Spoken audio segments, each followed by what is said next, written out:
What I'm about to explain to you is an undeniable, incontrovertible reality, and that Israel has lost. Not just lost, but lost catastrophically.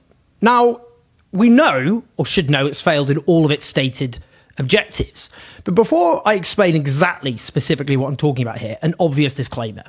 None of this is to understate the absolute horror of what Israel has done in what should rightly be regarded as a genocidal onslaught against the Palestinian people, overwhelmingly in Gaza, but not confined to Gaza. And that genocidal rampage is going on still every single day. Now, just today, Israeli forces bombed a school. I've just watched a video, which nobody should ever have to see.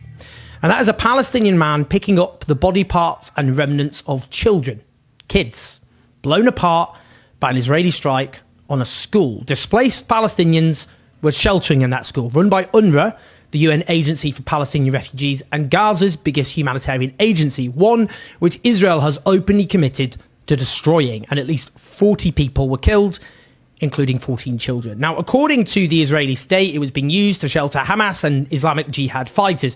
But as ever, we have to remember the history of Israel in this horror, but also, more generally, in lying, deflecting, gaslighting, the works. And even if it were true, you simply cannot attack a school with no prior warning, knowing it is full of civilians. As UNRWA notes, there were 6,000 displaced people sheltering there when it was hit. UNRWA shares the coordinates of all facilities, including this school, with the Israeli army. They say they had no information or suspicion that there were Hamas fighters in this school. As the Israeli human rights organisation B'Tselem say, the Israeli attack on the school in the Anrat refugee camp, which housed internally displaced people, is a suspected war crime. If, as Israel claims, Hamas used the school to plan military operations, this action is illegal, but it cannot justify the massive harm to civilians who sought shelter in the school from the horror of prolonged fighting. As demonstrated throughout the war, they say the killing of civilians is an unavoidable result of the character of Israel's military activity in the Gaza Strip. It may seem perverse, then, to talk about Israel losing in any meaningful sense in Gaza.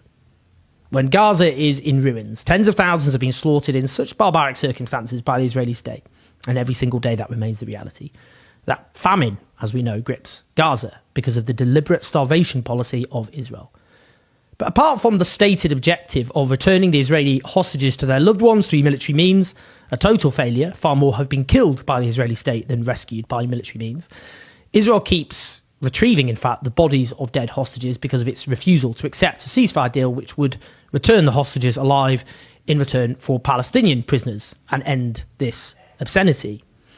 Israel's stated aim, of course, was also, above all else, in fact, the military defeat of Hamas. Now, to anyone with any sense, with a basic understanding of military history and counterinsurgency, this was always deranged, let's just say it. Hamas had emerged in the first place because of the Palestinian people's burning fury at the colossal injustices imposed upon them by the Israeli state, and a sense that the previously dominant faction, Fatah, had failed to stand up to the occupation and essentially had become corrupt collaborators. That's how the Palestinian people generally felt. I think that's a completely accurate summary. Now, you cannot defeat an idea, and you cannot force an occupied and subjugated people to accept the oppression and the subjugation. You simply will not do that by taking that oppression to the most violent, hideous degree possible, where you make it abundantly clear that you wish to violently destroy that entire people. Hamas retains popularity among many Palestinians simply because it is seen as the main resistance force in town that's viable given what they're up against. None of us have to like that fact, but we do have to accept that fact. And this is why the Israeli state has lost. Now, Israel keeps making grand claims. They have destroyed 20 of the 24 Hamas battalions and so many thousands of its militants in the process. But the number who belong to the fighting force of Hamas isn't a static number. And indeed, the Israeli claims are themselves widely exaggerated. A couple of weeks ago, there were reports about the US administration's private frustrations, which should have been more widely reported. And that's what I'm talking about today. Now, big caveat here, they keep leaking, these people, their frustration while arming Israel to the teeth so it can keep on slaughtering innocent Palestinians. They have facilitated this genocide from the get-go, and none of us must ever forget that. They're clearly leaking this because they think it will sway American voters who are understandably not too happy about a Democratic president facilitating genocide. Nonetheless, this particular briefing was very revealing indeed. Top unnamed officials told Politico that Israel's strategy in Gaza is self-defeating and likely to open the door to Hamas's return. They said, and I quote, Israel's government has failed to hold parts of Gaza after clearing them, had turned the civilian population, the rest of the world against it, with widespread bombing and inadequate humanitarian aid, no shit, and enabled Hamas to recruit more fighters.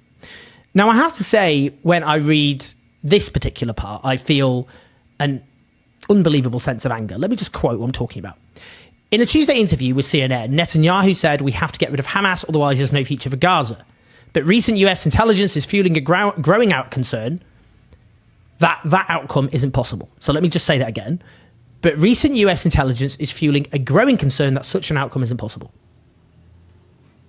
Are you kidding me? US intelligence has caught up with what we all said 8 months ago when this all started. I bet many of you said exactly what you just heard, or words to that effect from the start, didn't you?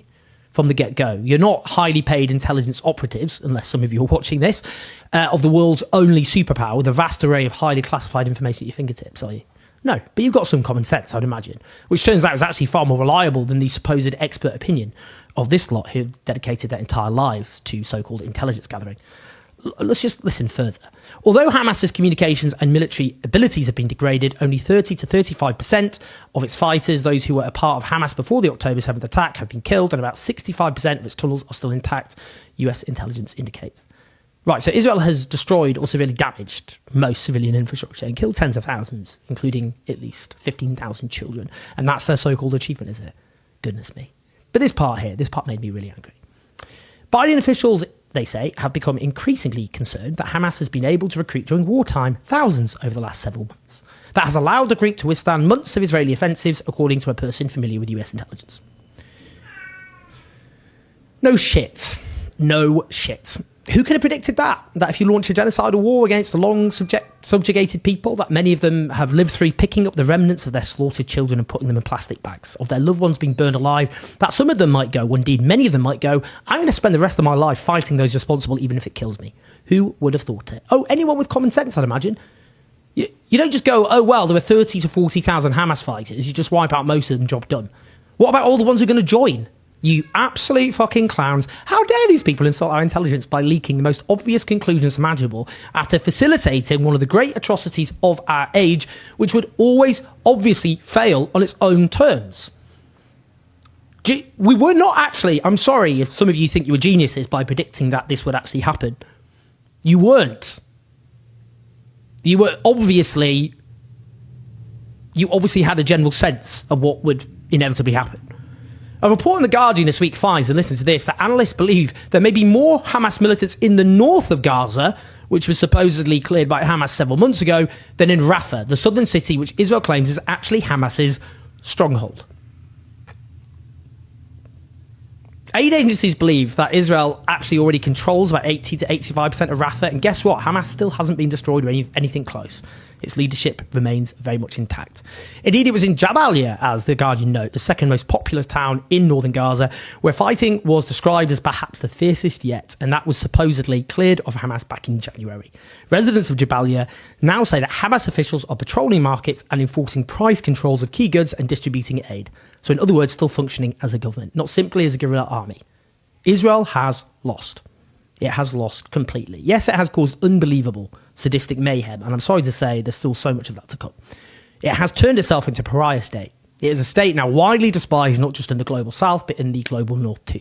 Spain, a NATO country, has just joined South Africa's genocide case against Israel at the International Court of Justice. In the United States, more Americans than not think genocide is being committed by Israel. They're right. The ability of Israel to retain diplomatic and military and political support from Western nations in the long term now has huge question marks above it. And meanwhile, we can see the possibility of war with Hezbollah, which would make Hamas seem like a gentle saunter in the spring in the local park. This is a defeat of historic proportions, which Israel has simply not come to terms with. The task of us in the countries which allow Israel to perpetrate these horrors is to keep building pressure to end this horror for good. Please like and subscribe. Do leave your comments. Do listen to us, the podcast. Help us take on the pro-war media at patreon.com/owned84. Speak to you soon.